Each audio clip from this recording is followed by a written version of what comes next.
Hey guys, तो उम्मीद है सब तुम लोगों का प्रिपरेशन एलपी के लिए बहुत बढ़िया चल रहा होगा। डॉक्यूमेंट्स वगैरह तुम लोग अच्छे से प्रिपेयर कर रहे होगे, मेडिकल के लिए अच्छे से प्रिपेयर हो रहे होगे।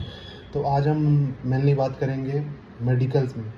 एलपी का मेडिकल एक्चुअली में होता कैसा है, मतलब तुम्हारा डीवी से एग्जिट होने के बाद और हॉस्पिटल से एग्जिट होने के तक ये पूरा प्रोसेस में तुम लोग का एक्चुअल होगा क्या, मतलब ए टू जेड चीज़ मैं बात करूँगा। तुम लोग कैसे कहाँ जाओगे, क्या इशू आ सकता है जहाँ पे तुम्हें बचना है, क्या क्या टेस्ट होते हैं, कैसे होते हैं, वो चीज़ मैं आज तुम्हें जिस दूंगा।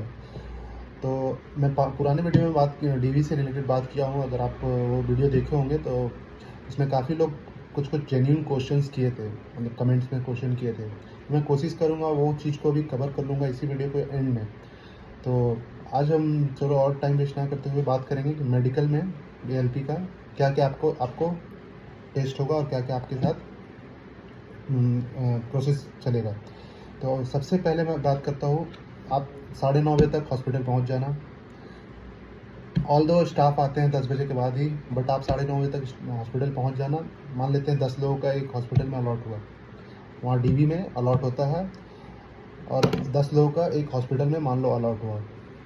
देख लो, मैं पहले ही एक चीज़ बता दे रहा हूँ। बात ये है ना दोस्त, कि जो एलपी का जो या फिर रेलवे का जो मेडिकल है ना, ये ना कोई एक सबके लिए एक नहीं होता है। ये बहुत फनी चीज़ है, बट ये बहुत हार्श चीज़ भी है। क्या है ना, तुम तुम्हारा मेडिकल कैसा होगा ये बहुत बड़ा फैक्टर हो जाता है, डिपेंड करता है तुम्हारा हॉस्पिटल कौन सा अलॉट किया गया है। लिटरली तुम जब अभी तुम्हें ये चीज़ नहीं एहसास हो रहा होगा, लेकिन जब तुम प्रोसेस में आ जाओगे तुम्हें मालूम चलेगा कि हॉस्पिटल बहुत बड़ा फैक्टर होता है कहाँ अलॉट हुआ है। कहीं पे इतना लिबरल होता है जहाँ पे आपको कोई इशू नहीं होगा, और कहीं पे A13 स्टैंडर्ड जो एकदम फिट बंदा है उसको भी स्ट्रगल करना पड़ जाता है। तो ये लक फैक्टर है, जो भी बोलो, लक तो नहीं है। मैं एक चीज़ है, ये चीज़ पे अगर ट्रिक है, जो भी बोलो ये कर सकते हो, बट ये आप ये चीज़ भी स्किप कर लेना। अगर बंदा बोर होगा ये चीज़ पे तो 1-2 मिनट लगेगा, मैं बता देता हूँ। तो हॉस्पिटल जो है ना, मान लेते हैं आपको 2-3 दिन में मालूम चल गया कि ये हॉस्पिटल बहुत टफ चेक कर रहा है और ये हॉस्पिटल बहुत ईजी चेक कर रहा है, ये हॉस्पिटल बहुत दूर है और ये हॉस्पिटल सामने है। तो मैं पहले ही वीडियो में बता चुका था कि आपको कैसे अलॉट होता है हॉस्पिटल। तो वो अलॉटमेंट में अगर आप पहले डीवी करा लेते हो तो आपको दूर वाला भेजेगा। तो दूर वाला अगर आपको पता चल जाता है कि हॉस्पिटल बहुत टफ चेक कर रहा है तो आप पहले डीवी मत कराओ। ये ट्रिक है, जो भी है यही है। तो ये चीज़ होता है। तो ये अगर देखो आप A3 बंदा स्टैंडर्ड एकदम अच्छा है, आपको मालूम है फिट है, तो आप फिर कोई हॉस्पिटल जाओ, उससे कोई फ़र्क नहीं पड़ता है। बट ये ऐसा होता है, मतलब बहुत बड़ा फैक्टर होता है हॉस्पिटल। हॉस्पिटल कहाँ अलॉट हुआ है आपको मेडिकल के लिए। तो इस पर और हम बात नहीं करेंगे, तो आगे चलते हैं। क्या प्रोसेस रहेगा आपका, वो चीज़ पे बात करेंगे। तो सबसे पहले आप वहाँ पे गए, प्रेजेंट हुए। सबसे पहले आपके आपके साथ पहुँचते ही आप लोग 10 लड़का एक ही साथ रहना, बैग सब साथ में रहेगा, पता चल जाएगा कि ये लोग मेडिकल के लिए हैं। वहाँ पे सबको रेलवे हॉस्पिटल को मालूम रहता है कि आज 10 बंदे हॉस्पिटल मेडिकल के लिए आने वाले हैं यहाँ से। तो वहाँ से एक स्टाफ आपको खुद अप्रोच करेगा, आएगा, आप लोग से पूछेगा कि आप लोग मेडिकल के लिए है ना। आप लोग बोलोगे, आप लोग जैसे वहाँ उसके वो जैसे जैसे बोलेगा वो आपको खुद बोलेगा कि आप मेरे साथ आओ। आप वो जो वो बोलेगा आपको सारा जो जितना भी आपको डील करना है, और डीलिंग वो वही स्टाफ करेगा। वो एक्चुअली में स्टाफ होता है, वो अटेंडेंट होता है डॉक्टर का, वही आप लोगों को डील करेगा। क्या करना है, क्या क्या आप लोगों को साथ जाना है, कहाँ जाना है, हॉस्पिटल में कहाँ कहाँ जाना है, वो सारा चीज़ वही आपको बताएगा, वही चीज़ आपको ले जाएगा, वहीं ले जाएगा। तो उसी के साथ आपको रहना है। और आपको कोई इशू हो रहा है या फिर कुछ भी है तो आप उसी से बात करोगे। तो वो डीलिंग आपका वो स्टाफ ही करेगा, जो स्टार्टिंग में ही वो आपको आएगा, पूछेगा आपको मेडिकल के लिए आना, आप लोग को मेडिकल है ना। तो वो पहला सब स्टाफ आएगा और आपको बोलेगा चलो मेरे साथ आओ। वो आपको अपने साथ ले जाएगा। सबसे पहले एडमिनिस्ट्रेटिव ब्लॉक में ले जाएगा, जहाँ पे आपको ढेर सारे फॉर्म फिलअप कराएंगे। मतलब ढेर सारे, मतलब एक ही फॉर्म रहेगा, उसमें ढेर सारे पेजेस रहेंगे, बहुत सारे क्वेश्चंस रहेंगे। यस नो, आपने कभी ये किया, आपके साथ कभी ये एक्सीडेंट, जो बहुत सारे क्वेश्चंस रहेंगे। Yes no yes no yes no yes no करते रहना। फ़ोटोज़ जो आपको डीवी में एक ही लगेगा, जो आपसे फ़ोटोज़ मांगा जा रहा है वो आपको डीवी में एक ही लगेगा, बट यहाँ पे 4-5-6 फ़ोटो आपको लेके आना है। साथ में जितने सारे डॉक्यूमेंट्स थे जो आपने डीवी के लिए ले गए थे, सारे लेके आना है। यहाँ पे फिर से आपका डीवी मतलब डॉक्यूमेंट्स चेक हो गए कि वही बंदा आया है कि नहीं, यहाँ पे जो बंदा का एग्ज़ाम मतलब है एक्चुअल में वही बंदा यहाँ मेडिकल के लिए आया कि नहीं। तो वहाँ पे भी फिर से चेक करते हैं आपके सारे डॉक्यूमेंट्स, 10th RTI जितना सारे डॉक्यूमेंट्स सब चेक करेंगे। फिर ही आपको वहाँ पे आपसे साइन लेंगे, ढेर सारे साइंस का सिग्नेचर कराएंगे आपसे। साइन सिग्नेचर के बाद फ़ोटोज़ आपसे ढेर सारे लेंगे, 4-5 फ़ोटो तो वहीं पे ले लेगा। थंब इम्प्रेशन काफ़ी लेंगे। वो चीज़ होने के बाद आपको एक फॉर्म दे दिया जाएगा। एक फॉर्म जो आपने फिल करा था उसमें बहुत सारा डिटेल्स रहेगा, मतलब आपको दिखेगा क्या-क्या आपका टेस्ट है, वहाँ लिखा रहेगा मेनली। तो वो वहाँ पे ही डॉक्टर रिमार्क डालते जाते हैं, जो भी करना है वो करते जाते हैं। तो आपको वो चीज़ मिल जाएगा। वो चीज़ होने के बाद वही स्टाफ बोलेगा चलो आओ मेरे साथ। सबसे पहले आपको ले जाएगा, देखो मैं बोला ना हॉस्पिटल पे बहुत सारा डिपेंड भी करता है कि कहाँ आपको पहला क्या कराएगा, लेकिन अमूमन यही होता है। आप खाली पेट रहोगे, खाली पेट रहने के बाद सबसे पहले आपको ले जाएगा चलो मेरे साथ, आपको ले जाएगा लेबोरेटरी तरफ। लेबोरेटरी में 2 स्ट्रिप देगा आपको, मतलब पतला सा वो इलेक्ट्रोलाइटिक स्ट्रिप रहता है, या जो भी बोलो उसको, लिटमस पेपर जैसा एक स्ट्रिप रहेगा, पतला सा लिटमस पेपर जैसा 2 देगा।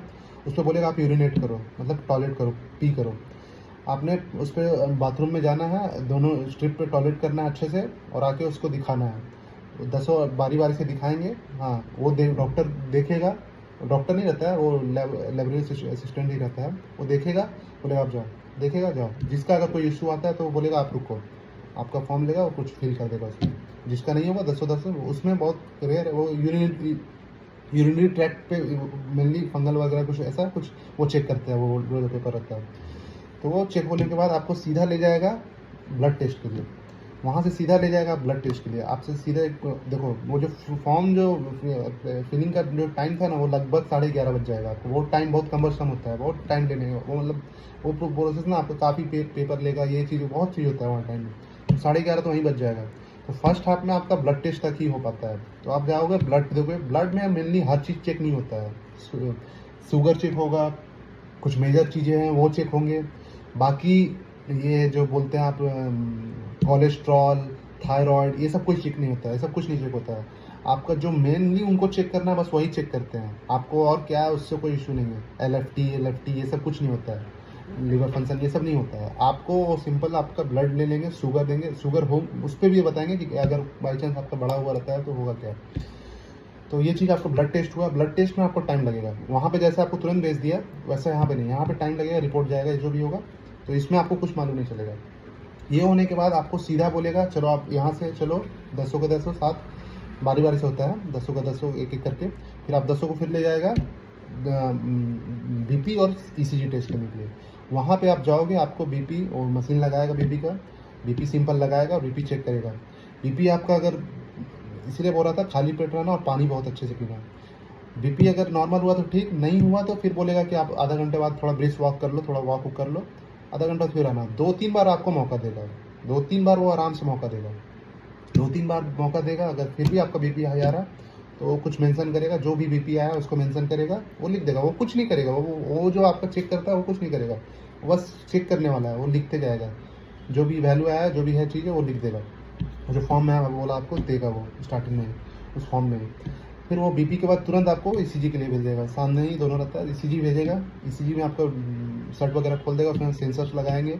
आपको सिंपल ECG चेक होगा, 2 मिनट तक आपका रिकॉर्ड होगा और एक पेपर निकल जाएगा। और जो आप लाइन वाला जो दिखते हैं वो रिकॉर्ड पेपर आएगा, और पेपर वो आपका फॉर्म में ही स्टेपल कर देगा। वो फॉर्म जो ECG भी हो गया आपका, और वो फॉर्म में स्टेपल कर दिया, वही जो आप फॉर्म में था, और वो भी हो गया। ECG, ब्लड और ये BP और ये चारों चीज़ हो गया, तीनों चीज़ हो गया, जितना भी हो गया। यहाँ होने के बाद आपको सीधा आपको भेजा जाएगा। ये फर्स्ट हाफ हो गया, फर्स्ट हाफ हो गया। आप जाओ, खाओ पियो, जो करना है करो। अब आप फर्स्ट हाफ के बाद आपको बोलेगा सेकेंड हाफ में आना। सेकेंड हाफ में देखो बहुत होता है, बहुत सारे डॉक्टर्स इतने बिजी रहते हैं ना कि आपको शायद ये फर्स्ट हाफ में भी ना हो ये, और शायद ऐसा भी हो सकता है कि पहला ही दिन ना हो, आपको फिर दोबारा दिन आना होगा। इसीलिए मैं बोल रहा था कि बैंड, वो जो आपको पहला वीडियो बताया था कि बैंड वो लगा के रखना। वो पता नहीं आपको कि फर्स्ट डे जो आप पहुँचे उस दिन होगा कि नहीं होगा। तो ये चीज़ आपको बोला ना डॉक्टर, ये पूरा हॉस्पिटल पर डिपेंड करता है आपको कितना स्ट्रगल करना है। कहीं खाली रहा डॉक्टर तो वो पहले दिन में ही आपको भेज देगा। अब सेकेंड हाफ में आया, सेकेंड हाफ में आपको अगर फिर डॉक्टर का वेट करो आप, अब आपको डॉक्टर से मिलना होगा। अब जो भी टेस्ट होगा अब ये डॉक्टर करेगा। तो ये चीज़ हो गया। एक और चीज़ सेकेंड हाफ में होगा, वो डॉक्टर नहीं करेगा, वो आप एक और बार जाओगे जहाँ पे आपको चेस्ट मतलब एक्सरे टेस्ट होगा। वो आपको नॉर्मली एक्सरे निकालता है चेस्ट का, एक्सरे हो जाएगा, आपको एक्सरे दे देगा, वो रिपोर्ट आपको उसी के साथ डाल देगा या फिर आपको फॉरवर्ड कर देगा। अभी ऑनलाइन हो गया है, लेकिन अगर बहुत सारे अभी भी ऑफलाइन भी होता है तो उसमें वो देगा, लेकिन मेनली ऑनलाइन ही होता है। तो वो आपको फॉरवर्ड कर देगा डॉक्टर को, या फिर आपका एक बना देगा, जो लिखना रहेगा लिख देगा, वो देख के ही खुद भी, अगर वहाँ डॉक्टर होगा तो वो भी लिख देगा। ये एक्सरे का चीज़ हो गया। एक्सरे होने के बाद सारा चीज़ आपके पास अब आ गया। अब आपको डॉक्टर जो देखना है देखेगा। अब वो डॉक्टर डिसाइड करेगा क्या है आपका, जो सारा रिपोर्ट अभी डॉक्टर गैदर किया। डॉक्टर गैदर करने के बाद सारा रिपोर्ट आपको डॉक्टर के पास, अब आपको लाइन लग जाएगा। मतलब आप वेट करो अब, क्योंकि बहुत सारे ना पेशेंट भी आते रहते हैं, या री मेडिकल के लिए बहुत लोग जिनका मान लो जॉब में है वो ऑलरेडी, वो भी लाइन में रहते हैं। मेडिकल, उनका री मेडिकल होता है ना हर ईयरली, या फिर जितना जितना भी आप लोगों का शायद हर साल होता है या 2 साल के होता है, तो वो चीज़ होगा। वो चीज़ डॉक्टर के लाइन लगने के बाद आपको 10 वेट करेंगे। अमूमन होता क्या है ना, उन लोगों को क्लियर करने के बाद ही आपको देखा जाता है। तो आप लोग लाइन से देखते हैं, मतलब वो लाइन से देखना चालू करेगा आप लोगों को। तो क्या करेगा, सबसे पहले आपको ईसीजी वगैरह, ब्लड और सब एक्सरे हो गया, तो आपको 2 डॉक्टर, कहीं 2 जगह भी भेजता है और कहीं एक ही अगर एक देखना 10 को एक ही साथ है तो दोनों डॉक्टर एक ही जगह आ जाते हैं, जहाँ जनरल फिजिशियन एक साथ रहता है और एक तरफ आई टेस्ट रहता है, आई टेस्ट वाला डॉक्टर रहते हैं। तो जनरल फिजिशियन के पास जाओगे, वो सारा रिपोर्ट आपका जितना भी अभी तक, जैसे बीपी, शुगर और ये ब्लड टेस्ट, यूरिन और ये क्या नाम है एक्सरे, ये सारा चीज़ वो देखेगा। रिपोर्ट सारा नॉर्मल निकला तो सारा अपना जो भी अपना सिग्नेचर करते गया। अब वो बोलेगा ये चीज़ देखने के बाद, अब आपको बोलेगा यहाँ से आपका मेडिकल चालू होता है, मतलब जहाँ से एक्चुअल मेडिकल अब डॉक्टर देखना चालू करता है। यहाँ पे डिपेंड करता है डॉक्टर पे भी। दोस्त, डॉक्टर चाहे तो तुम्हें 1 हफ्ता 2 हफ्ता ऐसे ही स्ट्रगल करा दे, लिटरली डॉक्टर चाह ले उसका मन में तो 1-2 हफ्ता आपको ऐसे ही दौड़ा दे। आप मान लो चाहते हो कहीं दूर से कहीं दूर, तो 1 हफ्ता आपको ऐसे डॉक्टर के एकदम हाथ में रहता है कि दौड़ा दे। तो इसीलिए डॉक्टर थोड़ा है तो ठीक है। तो आप जनरल फिजिशियन के पास जाओगे, आपको स्टेथोस्कोप आपको ऐसे लगाएगा, हार्ट बीट चेक करेगा पहले। हार्ट बीट नॉर्मल साउंड है, मतलब कोई और चीज़ नहीं लग रहा, उनको आवाज़ ऐसा और आवाज़ नहीं लग रहा, आगे पीछे दोनों वो लगाएगा स्टेथोस्कोप, और उसके बाद टेस्ट करेगा। वो टेस्ट होने के बाद आपको आपका सारा ऐसे जनरल जो आपको व्यू रहता है आपका बॉडी का, फेस का पहले देखेगा, कान का देखेगा, ऐसे ऐसे ऐसे, मतलब हर एक चीज़ आपको देखेगा। वो चीज़ आगे ऊपर नीचे सारा चीज़ आपको, फेस वगैरह हाथ पे चेक करने के बाद आपको बोलेगा दूर जाओ, दूर चले जाओ। दूर जाके आपको बोलेगा, सबसे पहले बोलेगा कि जंप करो। आप पहले जंप कर रहे हैं, फिर बोलेगा कि पुशअप्स करो, पुशअप्स करो। पुशअप्स करने के बाद ये चीज़ यहाँ पे पुशअप्स, जंप्स, ये सब ऊपर आपको बोलेगा बिना हाथ के सपोर्ट लिए ऊपर नीचे खड़ा हो। ये सब इसलिए कराता है, इसमें मेनली 2-3 चीज़ चेक होता है। आपका एक नॉकनी और फ्लैट फुट, ये बहुत बड़ा फैक्टर है, मतलब एलपी में ये बहुत बड़ा, मतलब इसके लिए आप हो सकते हो। तो फ्लैट फुट आपका और नॉकनी, फ्लैट फुट में वो चेक कर लेता है आपको, ऐसे टॉप पे चला के, ऐसे टॉप पे चलाएगा, वो देख लेगा कि फ्लैट फुट है कि नहीं है। आपको अगर फ्लैट फुट, किसी को फ्लैट फुट होता है तो चलने में या फिर दौड़ने में उसको बहुत मुश्किल होता है, तो वो चीज़ रेलवे एक्सेप्टेबल, A1 में एक्सेप्टेबल नहीं है। तो वो चीज़ फ्लैट फुट चेक करेगा, और दोनों बोलेगा पैर को सटाओ, दोनों पैर को सटा के से खड़ा करेगा, दोनों देखेगा कि नॉकनी तो नहीं है, वो सट तो नहीं रहा, तो वो नॉकनी भी देखेगा, वो चीज़ देखेगा। और आपका जनरल फिजिशियन देखेगा, पुशअप्स वगैरह कराएगा कि आप कर पा रहे हो कि नहीं पा रहे हो, बिना सपोर्ट के खड़ा हो पा रहे हो कि नहीं। ये चीज़ जनरल मूवमेंट आपका बॉडी का कराएगा, हर एक चीज़ का। पुशअप्स, इधर बोलेगा हाथ घुमाओ, ये घुमाओ, ऐसे टेढ़ा हो, ऐसा टेढ़ा हो, 3-4 मिनट आपको यही सब कराएगा, जैसे सर्कस जैसा। ये सब चीज़ होने के बाद आपको बोलेगा सीधा हो जाओ। हाँ, अगर कोई बॉय लड़का है और उसका फीमेल डॉक्टर भी लिए तो भाई तुम एकदम लिटरली छोड़ो, तो आपको पूरा एकदम कर देंगे, वो सब खोल दो। उसके बाद उसमें वो चेक करते हैं हाइड्रोसिल, हर्निया वगैरह ये सब चेक करते हैं, वो पूरा चेक करेंगे आपको। फिर आपको इधर उधर करके टॉर्च वॉर्च करके सब चीज़ चेक कर लेंगे, पाइल्स, हर्निया, हाइड्रोसिल, बॉडी का हर एक चीज़ आपको जनरल मूवमेंट में देख लेंगे। बहुत जन का कंसर्न रहता है कि यार इनका एक फिंगर कट ये है वो है, तो ये टोटली सोलली डिपेंड करता है डॉक्टर पे। अगर डॉक्टर बोले कि हल्का सा उंगली कटा हुआ है, इससे कोई इशू नहीं होने वाला है, तो वो आपको जाने दे देगा। अगर वही कोई डॉक्टर ऐसा रहा जहाँ पे एक हल्का सा भी उंगली का कट रहा, मतलब आधा 3 mm का 10 mm का उंगली कट रहा, उस पर भी आपको कर सकता है। तो ये पूरा सोलली डिपेंड डॉक्टर, हॉस्पिटल, मैं शुरू में ही बोल दिया था, ये पूरा चीज़ डिपेंड करता है। तो वो चीज़ आपका वो उसी में देखेगा, जनरल फिजिशियन ही, कि आपका बॉडी मूवमेंट, परमानेंट डिसेबिलिटी वैसा कुछ तो नहीं है, पूरा विजुअल चेक करेगा आपको बॉडी को। वो चेक करने के बाद आपका जैसे हार्ट बीट तो हो गया, हर्निया, पाइल्स, जाम, फिर आपका और ये क्या बोल रहा था, पुशअप्स वगैरह कराएगा। पुशअप्स के बाद फ्लैट फुट और नॉकिंग, ये सब सारा चीज़ जनरल फिजिशियन ही करेगा।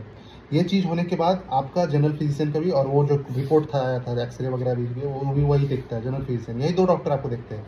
वो अपना अपना रिमार्क लिख देगा, जो उसको जो चीज़ है वो सब लिख देगा।